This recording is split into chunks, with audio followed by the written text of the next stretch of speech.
Hello musicians, Bucky Dirtle here, welcome back. I'm going to be doing a demonstration today, a tutorial, on two of Autodafe's modules, Reverb and Phaser.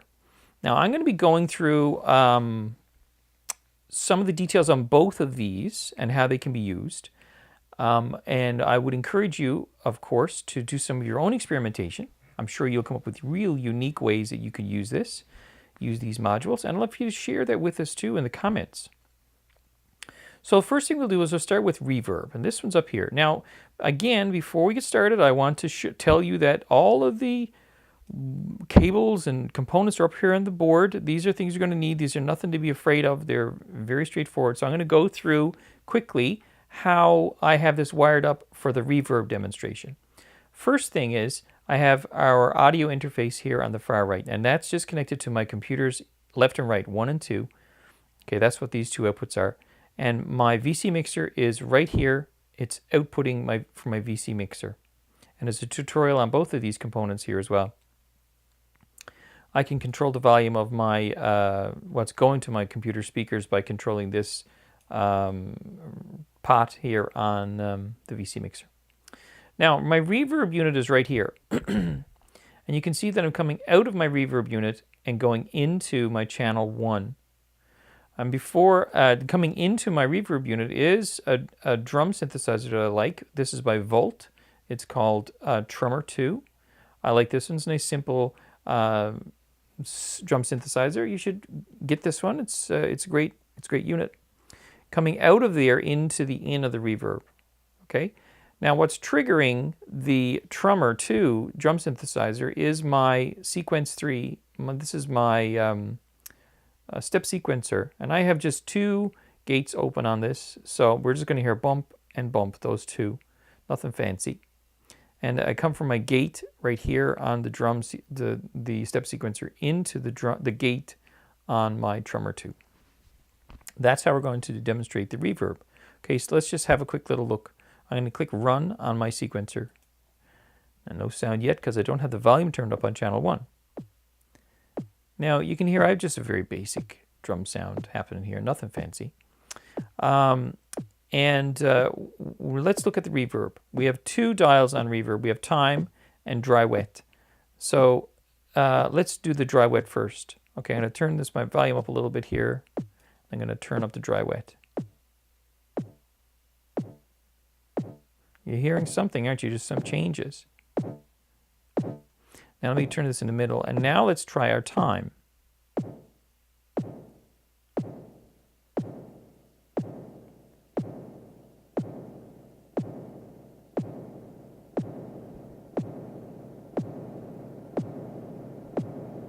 So let's just talk about what 2 of these pots do. Dry wet. Now, first of all, we said this in another tutorial. Dry is the original sound you're creating. It would be the sound made by the drum synthesizer by Trummer 2. It would be that sound. That's the original sound. That's the dry sound. Wet sound is the sound that's produced by the reverb unit. It's the affected sound, the new sound. Now, normally on a unit like this, dry wet would mean all the way to the left would be entirely the original sound, nothing processed, no reverb sound at all. And all the way to the right would be entirely processed sound, none of the original. It's not like this on this one. This one, I would rather if it was like what I just said, but it isn't. What it is all the way to the left is entirely original. All the way to the right is 50-50. 50-50 of the original sound and the new sound. So I would like to have a means to be able to have only the reverb sound. So I think that this is an improvement that could be made to this unit, is to take this dry wet and make it so that all the way is 100% dry, all the way to the right is 100% left, 100% wet, and in the middle would be, like straight up and down, would be 50-50. Okay, so let's have a look at the time. So I'm going to turn my volume up a little.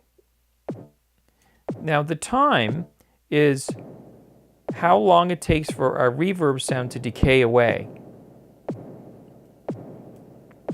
So if I turn all the way up, it's I wouldn't say it never decays away. It probably does very slowly, but it take a long time. And then gradually as we go down, you can hear it. This sounds like a plate to me. I'm not sure exactly if the manufacturers intended this to be a plate reverb or not, but it sounds platish to me. But anyway, this is a reverb sound. And if I change my my drum sound, you can hear. We get different sound, different.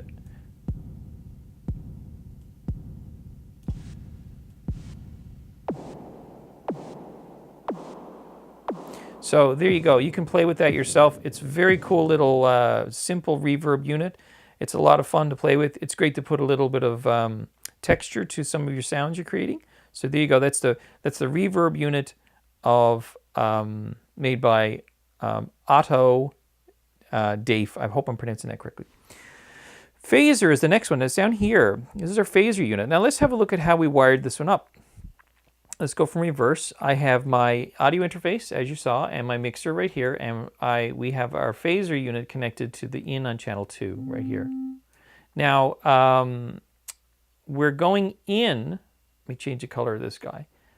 We are going into our phaser from the sine wave of our VCO. Okay, so sine wave goes in. Also, we have from our out, we're going to our mixer, but we're also going to our handy dandy scope. And you know how much I love my scope because I want to be able to see what the sounds are doing as well as hear what they're doing. I have two going into my scope. I have the X is from the phaser. The Y is the original from the sine wave on the VCO. So my sine wave, on my Y, I can see what, like this is my Y. I can see what the VCO is doing.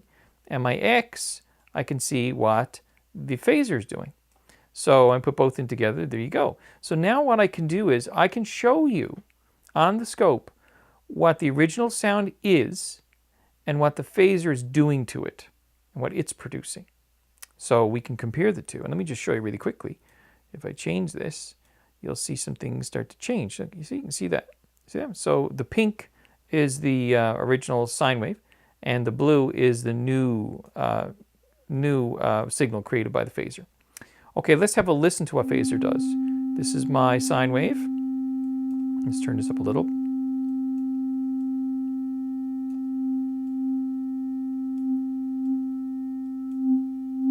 Now a sine wave is a very simple type of wave, so you can hear it's doing some things to it. But if you run phaser through an acoustic guitar or through a voice, you're going to get all kinds of strange, wonderful things. So, but I just want to show you, the reason why I'm showing you this here now is I want to show you what it does, so then you can see it, and then when you apply it to something that's a bit more chaotic in its waveform, you'll know what it's doing to it. Okay, now let's have a look at what it's actually doing. We have three settings here. Whoops. We have three settings on our phaser. We have depth, feedback, and rate. Okay, so first of all, the rate is very, very simple. What the rate is how quickly the phaser goes through oscillations. It will go through its process and then go back to its starting point, go through its process and go back to its starting point. The speed that it does that is the rate. So that's what we're doing, the speed that it'll run through that process cycle. Now, in order to show the other ones, I want to let you have a look at the oscillator. I'm going to leave the sound down. We're just going to play with these other ones. Now, I'm going to show you now what a phaser does is it takes an original wave and it moves it a little bit out of phase. Now, you can see that there's some movement where the waves can be moving back and forth left to right. So what happens is a wave will start at a specific moment in time. Any sine wave, any wave at all will start in a specific moment of time. And let's call that 0. What the phaser does is it takes that wave and it reproduces it. Instead of letting it start at 0, it starts at maybe like plus 1 millisecond or 2 milliseconds or 3 milliseconds or something like that. And when it puts it out of phase with itself. So when you hear the original wave, along with the new wave, which is a little bit out of phase, the result is some strangeness. It sounds different. And if I disconnect my sine wave, this is the this is the original sine wave I just disconnected, so we're not seeing it. You can see that the new wave, a new thing is produced from the original sine wave. This is the original sine wave. Don't mind that it's moving, but this is the original sine wave. But you can see that there's some jiggling going on, and that's the phaser taking our original sine wave and moving it back and forth, a little peck out of phase, and it will end up giving this warbly kind of sound. Now, what depth does, depth is how much it's actually bringing it out of phase during its cycle. And the more it brings it out of phase, the more dramatic it is. You can see up in the oscillator, it makes it very dramatic. Feedback, what feedback is it takes the new sound that is created, this new product, and it feeds it back into the mixture. So before it outputs it, it takes the new sound that it's just created and it feeds it back into the mixture of what it's just created. So it's adding more to the mix. It's adding something new. It's taking the new and it's bringing it back in and looping it back in again. So let's have a listen to that sound a little. Okay, so let's start with, I'll leave the rate up, like that's a good rate. I'll take our feedback down and make our depth pretty high. Now let's have a listen to the feedback. Now this is taking what we have and bringing it back in and looping it back in again.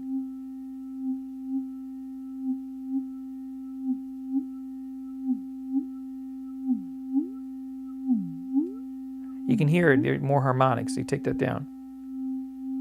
The harmonics are not as pronounced. As you bring it in, you start hearing more of those harmonics. Now a sine wave is very simple, so you're not going to hear a lot of drama happening with just a sine wave. But if you had a more complex, chaotic wave, you'd hear a lot more of that. Okay, and depth is how much out of phase it's taking it.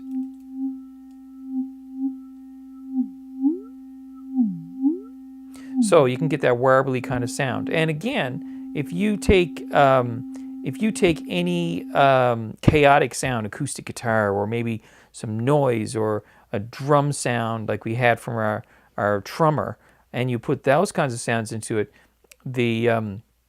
which the waveform is much more chaotic than a sine wave, then you're going to see a lot more dramatic effect here.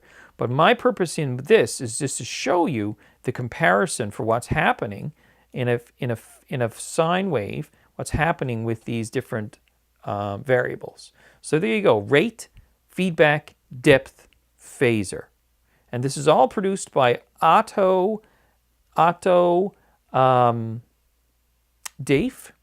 And again, I hope I'm pronouncing that correctly.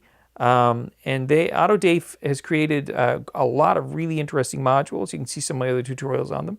Open source, so be sure you go to Autodafe's website and support the developer, because it's great stuff. And if we want these continued open source applications, we need to show our support as well. Thank you for watching, ladies and gentlemen, and good luck with your music. If you have any questions, you can definitely reach me in the Steam chats, the Utopian.audio Discord, and the PAL Discord, as well as the comments here. Feel free to put something in the comments, so I'll respond to you in there as well. Thank you very much. Good luck with your music, and I will see you next time.